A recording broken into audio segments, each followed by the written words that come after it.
Hello and welcome back for another Fantom price prediction update,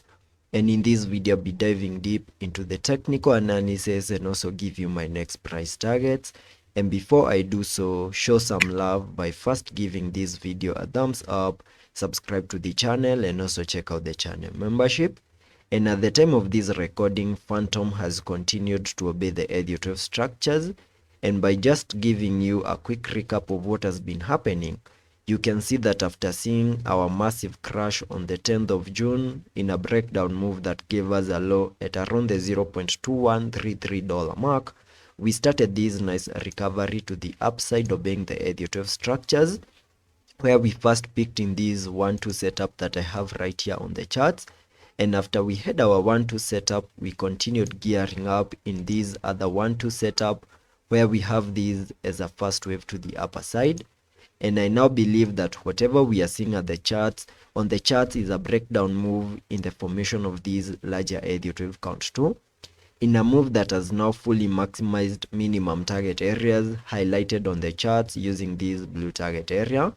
which is an area that I gave you by connecting the Fibonacci's from the low of the first wave to the high of that wave 1, giving me a minimum retracement area in the formation of that wave 2 between the fib level 0.5 and the fib level 0.78, which is the area between the $0.2885 mark and the $0.2651 mark. And you can see that yesterday we saw a bit of a breakdown move, in a move that helped us fully maximize these blue target area in the formation of this wave 2. And there are high chances that the low for the second wave is in, and soon we might see a reaction of this target area to the upper side and start gearing up in the formation of a wave 3. So there are high chances that since we have a low in place for the second wave, though we don't have any confirmations that this is the last low that we are getting in the formation of this wave 2, soon we can expect a reaction of the target area, start gearing up, see a break above resistance at around the $0.3075 mark, possibly get a retest and continue gearing up, see a break above the high at around the $0.3306 mark and continue gearing up in the formation of a larger Elliott wave count 3. And once we have a low in place and also confirmations that the low is in, then we can be able to sketch target areas for that wave 3 to the upper side. Alternatively, in case we continue seeing further breakdown and maybe at some point Fantom loses these blue target area that I have here on the charts, maybe continue seeing no prices and maybe close a candlestick below this blue target area,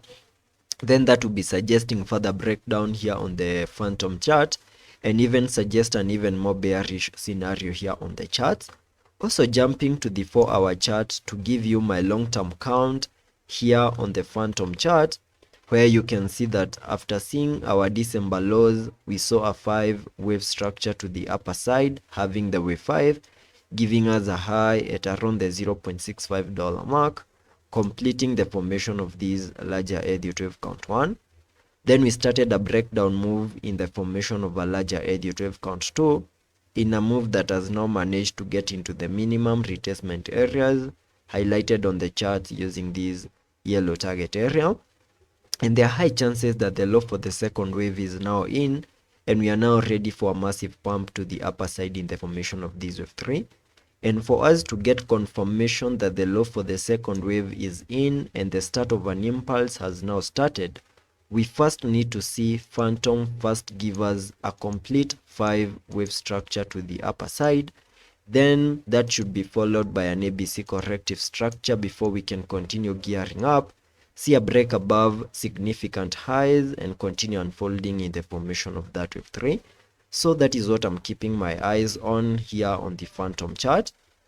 Also taking a look at the indicators on the RSI, we are trading at around the 25 mark, suggesting that we have managed to get into the oversold region. Also taking a look at the MACD, we have been able to print a bearish cross. So let's be patient and see how that plays out,